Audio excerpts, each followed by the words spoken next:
Hello বন্ধুরা, কেমন আছেন সবাই? এই সাম্প্রতিক সময়ে নিউ এজের সম্পাদক, পত্রিকা নিউ এজের সম্পাদক নুরুল কবির তিনি ডক্টর ইউনূস সাহেবের একটি সাক্ষাৎকার নিয়েছেন।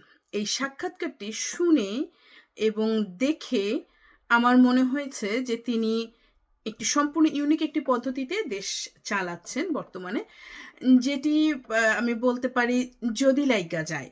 এই যে থিওরিটা দিয়ে তিনি আমাদের দেশের মানুষের ভাগ্য নির্ধারণ করছেন এখন, এবং সেই সাথে তার যদি বলতে চাই যে তাকে যখনই বলা হচ্ছে তার ব্যর্থতার বিষয়ে, যখনই কেউ সমালোচনা করছে তিনি তখন বলছেন যে না, আমরা তো এই লাইনের মানুষ না। এই একটি লাইন দিয়ে তিনি কিন্তু তার সকল ব্যর্থতাকেও জাস্টিফিকেশন করার চেষ্টা করছেন। আসুন আমি এই সাক্ষাৎকারে কয়েকটি গুরুত্বপূর্ণ প্রশ্ন নিয়ে কথা বলতে চাই। প্রথম প্রশ্ন যদি বলি, তাকে প্রশ্ন করা হয়েছিল যে আপনি এই 5ই আগস্ট সরকার পতনের পর, যখন আপনি 8ই আগস্ট সরকার দায়িত্ব গ্রহণ করলেন, তারপরে খুবই অদ্ভুতভাবে আপনার বিরুদ্ধে বিগত সরকারের আনা যে সকল আইনগত অভিযোগ ছিল, সেই আইনগত অভিযোগগুলো উঠে যায়, প্রত্যাহার হয়ে যায়। এটিকে আপনার কোনো এই পদের ভারে কিনা?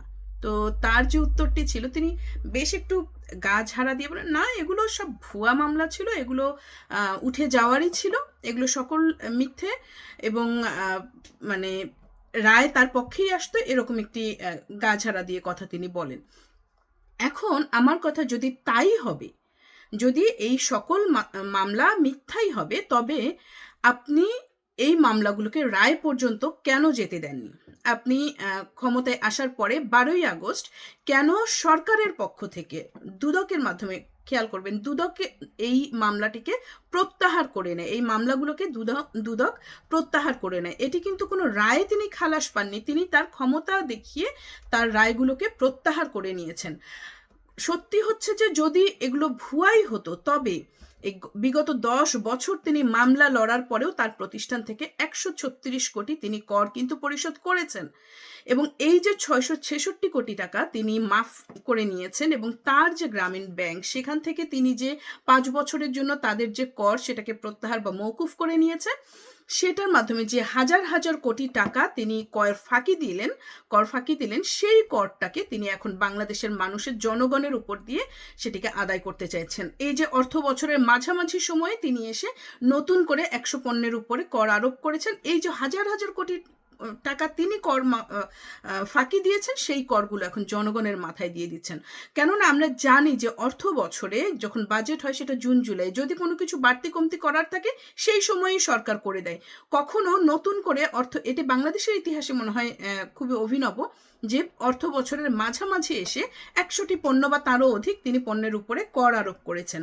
মানে এটি হওয়ারই ছিল, যেমন কমা বাড়া যাই হোক, নোবেল সরকার তো নোবেল পদ্ধতি, দেখা যাক তার মেটিকুলাস প্ল্যানে আমাদের দেশ আর কোথায় যায়।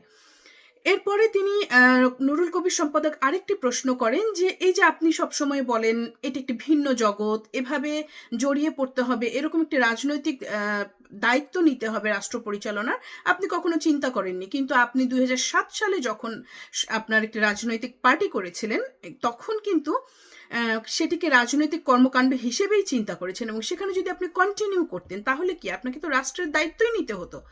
তো সেই প্রশ্নের উত্তরটি তিনি খুবই চমৎকারভাবে দিয়েছেন। 1/11 এই পট পরিবর্তনের সময় নিজের রাজনৈতিক দল গঠন নিয়ে তিনি বলেন সেটা নাকি আশেপাশের লোকজনের মানুষের চাপে তিনি করেছেন, তার নিজের কোনো ইচ্ছা ছিল না।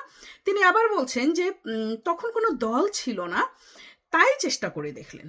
যখন বুঝলেন যে না, এটা হবে না, তখন হুট করে আবার বাদও দিয়ে দিলেন।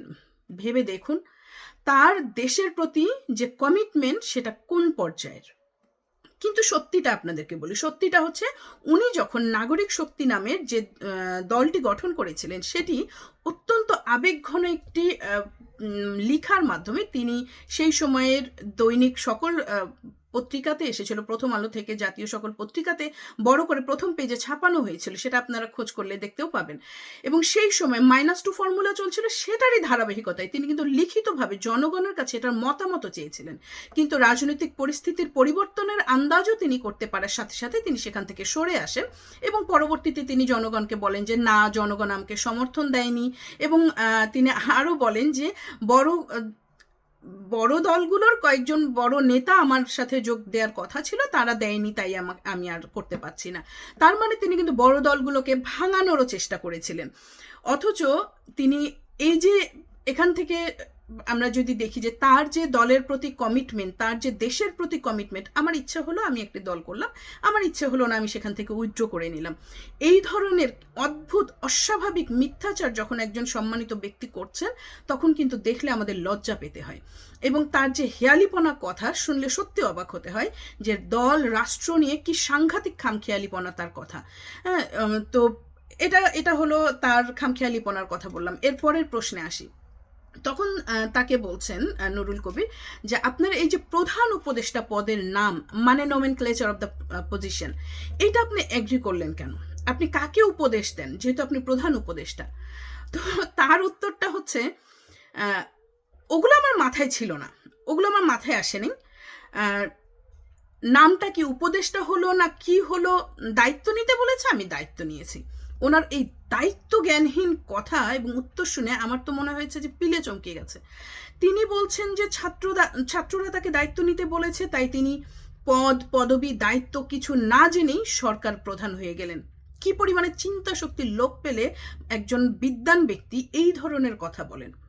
তার মানে এখন যদি আপনার সন্তান এসে বলে, বাবা আমি একটি বিমান হাইজ্যাক করে নিয়ে এসেছি, তোমাকে এই বিমানটা চালিয়ে আমাকে পাশের দেশে নিয়ে যেতে হবে, আপনার কোনো অভিজ্ঞতা নেই, আপনার কোনো ধরনের জ্ঞান নেই যে কি করে এটি চালাতে হয়, আপনি ঝাপ করে এখন বিমানটা চালানো শুরু করলেন, করার ফলে কি হবে, আপনি নিজেও মরবেন, আপনার সন্তানকেও মারবেন, এই যে হাইজ্যাক করা যে বিমানটি সেটিও আপনি ডুবাবেন। তো এখন আসলে দেশটা এভাবেই উনি চালাচ্ছেন। উনি যে দেশের দায়িত্ব নিয়েছেন তার কোনো অভিজ্ঞতা নেই, তিনি তো নিজে মরবেনই, তার সাথে এই যারা তাকে দায়িত্ব দিয়েছে তারা এবং এই পুরো দেশটাকে নিয়ে তিনি ডুববেন, এবং সেই পথেই তিনি আছেন। এরপরে তাকে বলেছে যে আপনি যে মন্ত্রী পরিষদ ছাত্রদের আহ্বানে করছেন, এখানে আপনার কি স্বাধীনতা ছিল কিনা? এনে বলেছেন না না, স্বাধীনতা ছিল না পুরোপুরি, ওই মুহূর্তে আগামীকালই আমাদেরকে শপথ নিতে হবে, তো আমার তাৎক্ষণিকভাবে আমার পরিচিত যার নাম মাথায় এসেছে আমি দিয়ে দিয়েছি। বুঝেন অবস্থাটা? এটা কি হলো, মেধা না কোটা? তিনি বারবার স্বীকার করছেন ওনার নাকি দেশ চালানোর কোনোই জ্ঞান নেই। অন্তত পক্ষে আপনার আশেপাশে কয়েকজন লোককে সিলেক্ট করতেন, যাদের কারণে হলেও ধাক্কাধাক্কি করে আপনি দেশটাকে চালিয়ে নিতে পারবেন। তা না করে উনি মানে এসেছেন যে চালায় দেন থিওরিতে দেশ চালাতে। এগুলো কোনো কথা? এটা কি তামাশা নয় দেশের মানুষের সাথে? তারপরে তাকে যখন জিজ্ঞাসা করা হচ্ছে একটা মজার প্রশ্ন যে আপনি নিজের পারফরমেন্সে সন্তুষ্ট কিনা, তিনি বলছেন না, বলছে যে আমার তো সেই কোয়ালিটিই নাই, করার জন্য যেটুকু দরকার সেটুকু ওটুকুও নাই, যদিও সাধ্যমতো করি, যদি লেগে যায় ভালো, না হলে আমাদের কপাল খারাপ। তো আমার তো মনে হচ্ছে এই উত্তর শুনে আমি পুরো বাকরুদ্ধ হয়ে গিয়েছি। এইভাবে যদি লেগা যায়, এই লটারির টিকিটে যদি তিনি ভাগ্য বদলাতে আসেন, এবং তার কথা সত্যি হয়েছে, ভাগ্য মানে লটারিটা লাগেনি, তো আমাদের কপাল খারাপ, আমরা এখন সেই খারাপ কপাল নিয়ে সামনের দিকে এগোচ্ছি, দেখা যাক কতদিনে কি হয়। এরপরে তাকে আরেকটি প্রশ্ন করা হয়েছে যে পথে পথে যে চাঁদাবাজি হচ্ছে, এগুলো আপনারা সরকার দেখছেন কিনা, বা এগুলোর আসলে কোনো ধরনের গ্রেপ্তার বা আমরা কোনো ধরনের সমাধান দেখছি না। তো তিনি বলেছে আসলে আমরা হয়তো ধরতে পাচ্ছি না তাদেরকে এখনো জুত মতো, ধরতে পারলে কিন্তু উনি খপ করে ধরে ফেলবেন। এবং আরো বলেছেন সরকারের চোখ অত পরিষ্কার না আর কি। আমার মনে হচ্ছে এসব দেখি কানার হাট বাজার, নিজে কানা পথ চিনে না, পরকে ডাকে বারে বার। তো আমাদের এই কানার হাট বাজারে দেখা যাক কি হয়।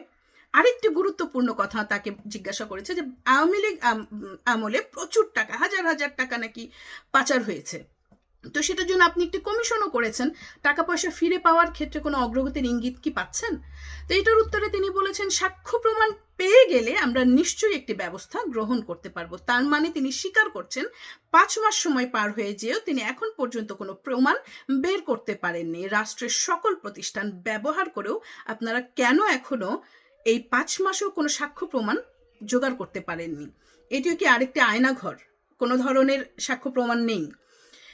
এরপরে তাকে জিজ্ঞাসা করা হয়েছে মানবতা বিরোধী অপরাধে আপনি যে প্রধানমন্ত্রী শেখ হাসিনাকে বাংলাদেশে ফিরিয়ে আনার একটি উদ্যোগ গ্রহণ করা হয়েছে, অফিসিয়াল চিঠি দিয়েছেন, এটির আপনার আপডেট কি, কতদিনের মধ্যে কি পাবেন? তিনি বলেছেন এ ব্যাপারে আমার কোনো ধারণা নেই, কতদিন লাগতে পারে তিনি কিছু জানেন না, ফরেন মিনিস্ট্রি তাকে কিচ্ছু জানায়নি, তিনি তাদেরকে জিজ্ঞাসা করেননি।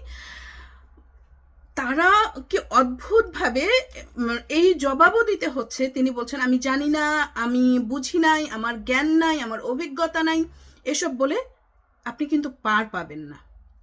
সেই দিন খুব বেশি দূরে না, যেদিন আপনাকে এই সকল কিছুর, আপনার সকল অপারগতার জবাব দিতে হবে।